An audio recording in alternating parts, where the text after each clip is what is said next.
This is from Mark Manson. Why I hate being around negative people. Being an asshole is a weak person's idea of strength. Complaining is their connection.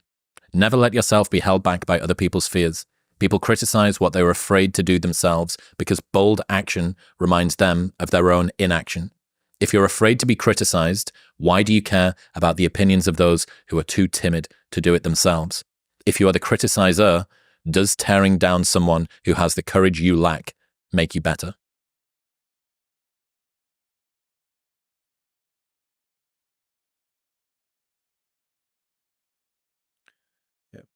People criticize because it helps them justify the risks they chose not to take, in the hopes that it'll dissuade you from doing it so that you can be in the exact same position as them, which then justifies that they made the right call.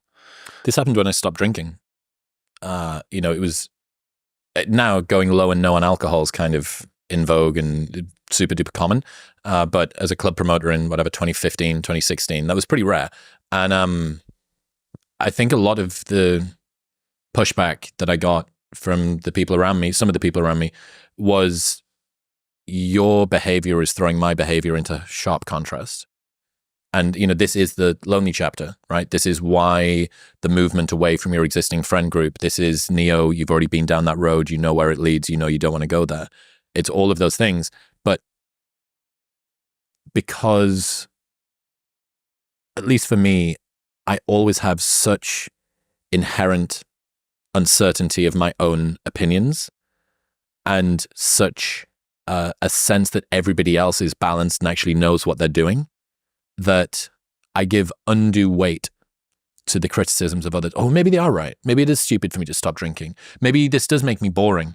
Maybe it is pointless for me to do. Like, who even knows if meditation works? Fuck Sam Harris, right? Like, all of these doubts that start to creep in, and that, like we were saying before, this is the discomfort that everybody feels, whether you're launching a business or doing personal development or doing all the rest of it. And as opposed to thinking about it as a bug, think about it as a feature. And as opposed to thinking about it as something that's a personal curse that's difficult, think about it as the selection criteria that everybody has to get over. That's the reason why so few people are equanimous and actually have peace in their mind, because meditation is hard and everyone thinks, am I doing it right? This kind of sucks and I'm twitchy and I'm tired today. Why are so few people in shape? Because going to the gym and sticking to the gym is difficult. Maybe it's a tiny bit easier for some people that like it than others, but for most people, most of the time, it's really, really hard.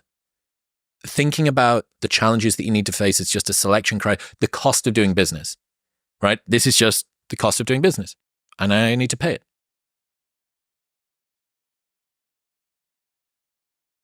It's rarely the information or the intensity that makes things hard. It's the sticking with it that makes it hard. And so the desire that we have to quit is simply breaking the consistency. And so that's why consistency has always been the hardest thing for most people to achieve.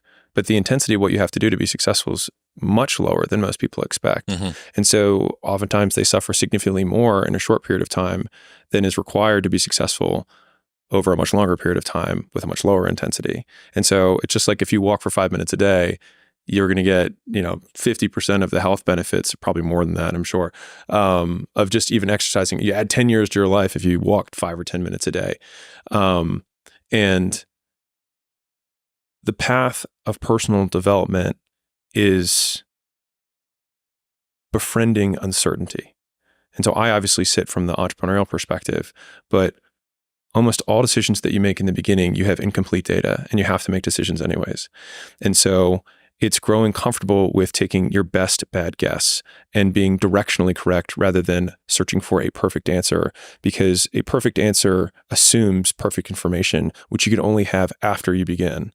And so in some ways, making a decision is the perfect answer so that you can get the information feedback to then improve the quality of the decision later. And I think that one loop is what a lot of people miss out on, is they obsess for years sometimes on the perfect pick, the perfect business, the perfect job, the perfect mate, when most of the times beginning each step illuminates the next step, which means the information, the feedback that you get from walking gives you more about where to walk than trying to sit at the beginning in the darkness and pick a direction. Well, it's the difference as well, I think, between people who are super advanced, super developed, super far down the line and people who are beginning. It's like, dude, what are you risking by trying to do this thing?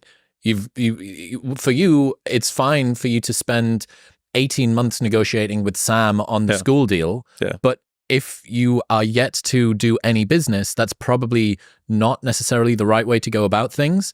Tim Ferriss says, in the short term, your success depends on your intensity.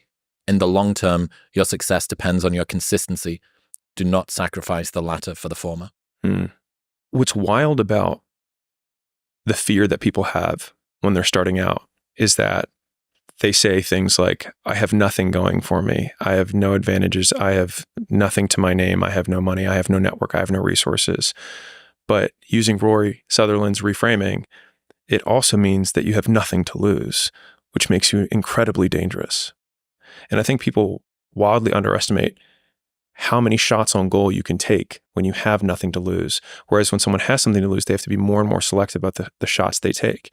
And so you have the perfect conditions for taking risk because the worst case scenario is baseline, is where you're currently at. Correct. Yeah. And so that your means, downside is this. which means that it's like going to the casino and playing craps, but they say that you can just keep playing until you win.